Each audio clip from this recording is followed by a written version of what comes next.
आज हम exercise 3.6 question number 2 का फर्स्ट पॉइंट सॉल्व करेंगे।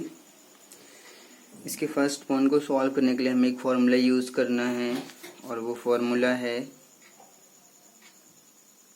चाल बराबर दूरी बटे समय। इस फॉर्मूले में अगर बटे में 1 लगा दें, क्रॉस मल्टीप्लाई कर दें तो ये बन जाता है, दूरी की गुणा 1 में कर देंगे दूरी, चाल गुणा समय हो जाएगा ये। अगर हम यहाँ से समय निकालना चाहते हैं तो दूरी और जो चाल गुणा में है वो बटे में आ जाएगा। तो इस तरह से हमारे पास एक फॉर्मूला आया है समय निकालने का, जो कि दूरी बटे में चाल है। इस फॉर्मूले से ही हम पहला पॉइंट सॉल्व करेंगे। पहला पॉइंट दिया हुआ है, ऋतु धारा के अनुकूल 2 घंटे में 20 किलोमीटर तैर सकती है और धारा के प्रतिकूल 2 घंटे में 4 किलोमीटर तैर सकती है। उसकी स्थिर जल में तैरने की चाल तथा धारा की चाल ज्ञात करनी है। तो यहाँ पर माना ऋतु की स्थिर जल में तैरने की चाल, ये आ जाएगा x किलोमीटर पर आवर, और धारा की चाल बराबर आ जाएगा y किलोमीटर पर आवर। ये हमने निकाल दिया। अब हमें यहाँ पर अनुकूल और प्रतिकूल को समझना है। अनुकूल और प्रतिकूल का मतलब ये है, मान लीजिए ये एक नदी है और इसमें ये पानी है और इसमें एक नाव है और इस नाव में ऋतु बैठी हुई है। तो अगर ये नाव जिस दिशा में पानी बह रहा है, मान लीजिए इस दिशा में पानी बह रहा है और इसी दिशा में नाव चल रही है, तो नाव की जो चाल होगी वो अधिक होगी और ये अनुकूल चाल कहलाई जाएगी, क्योंकि जिस दिशा में पानी बह रहा है उसी दिशा में नाव भी चल रही है, तो ये अनुकूल चाल है।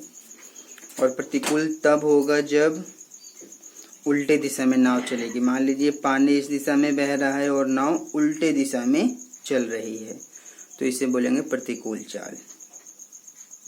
तो इसलिए थोड़ा सा यहाँ पर हम और लिखेंगे अनुकूल। यहाँ पर हम बताएंगे धारा के अनुकूल, धारा के अनुकूल जो चाल बनेगी। अब अनुकूल का मतलब जिस दिशा में पानी बह रहा है उसी दिशा में नाव भी चल रही है। तो अनुकूल की अवस्था में, स्थिति में क्या करेंगे, हम x और y को जोड़ देंगे तो ये बन जाएगा। इसी तरह से धारा के जब प्रतिकूल निकालेंगे, जब हम प्रतिकूल चाल निकालेंगे, तो अब ये जिस दिशा में पानी बह रहा है उसके उल्टे दिशा में नाव चल रही है, तो ये प्रतिकूल में हम घटा देंगे, तो ये बन जाएगा x minus y kilometre per hour. तो जब अब समीकरण बनाएंगे तो हमारे पास फॉर्मूला भी दिमाग में रहना है।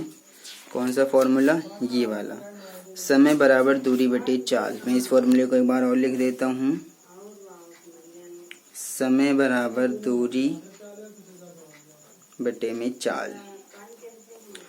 तो यहाँ पर हमें जो पहली कंडीशन दे रखी है वो दिया है 2 घंटे में 20 किलोमीटर तैर सकती है। तो दूरी कितनी है? 20 किलोमीटर। चाल कितनी है? वो अनुकूल बोल रहा है, तो अनुकूल तो x प्लस वाई है। समय कितना लिया? 2 घंटे। तो अगर हम क्रॉस मल्टीप्लाई कर देते हैं तो 20 की गुणा 1 में करेंगे 20 और 2 की गुणा इसमें करना पड़ेगा, तो 2 गुणा x प्लस वाई।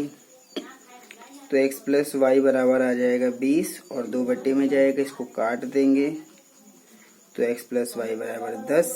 ये हमारा पहला समीकरण बन गया है। इसी तरह से जब हम दूसरा समीकरण बनाएंगे तो यहाँ पर हम लिखेंगे और अब इसमें प्रतिकूल 2 घंटे में 4 किलोमीटर। आप देख सकते हैं प्रतिकूल यानी कि जब नाव उल्टे दिशा में बह रही है तो उसने 2 घंटे में कम दूरी तय किया है यानी कि 4 किलोमीटर तय किया है। तो इस स्थिति में क्या करेंगे, दूरी जो है 4 किलोमीटर है, चाल जो है हम प्रतिकूल का लिखेंगे। दूसरी स्थिति में प्रतिकूल है यानी कि x माइनस वाई और 2 घंटे तब भी लिया उसने, तो बट्टे में लगे क्रॉस मल्टीप्लाई जब करेंगे तो ये आ जाएगा 4 और 2 ब्रैकेट में x माइनस वाई, तो ये आ जाएगा x माइनस वाई बराबर 4 और 2 इसके बट्टे में जाएगा, तो यानी कि x माइनस वाई बराबर 2।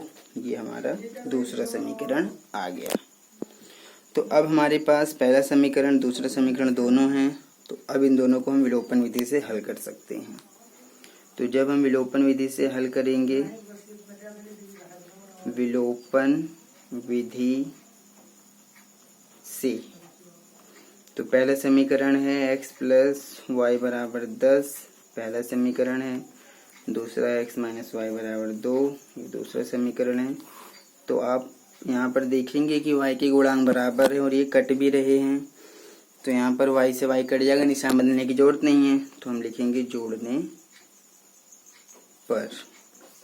तो ये कट गया, ये आ गया 2x बराबर 10 और 2 12, x बराबर आ गया 12/2, काट देंगे 6, तो x 6 आ गया। अब x बराबर 6 किसी भी समीकरण में रख सकते हैं, 1 या 2 में, और y का मान निकल जाएगा। तो x बराबर 6 समीकरण 1 में रखने पर, तो समीकरण 1 है x प्लस वाई बराबर 10, तो x का मान 6 है, तो y का मान निकल जाएगा कितना, 10 माइनस 6 यानी कि y बराबर 4। तो अतः हम कह सकते हैं स्थिर जल में तैरने की चाल, तो ये x है, x का मान आया है 6 किलोमीटर बराबर, और धारा की चाल को y माना है, तो y का मान 4 है, 4 किलोमीटर पर आवर। तो इस तरह से क्वेश्चन सॉल्व हो गया।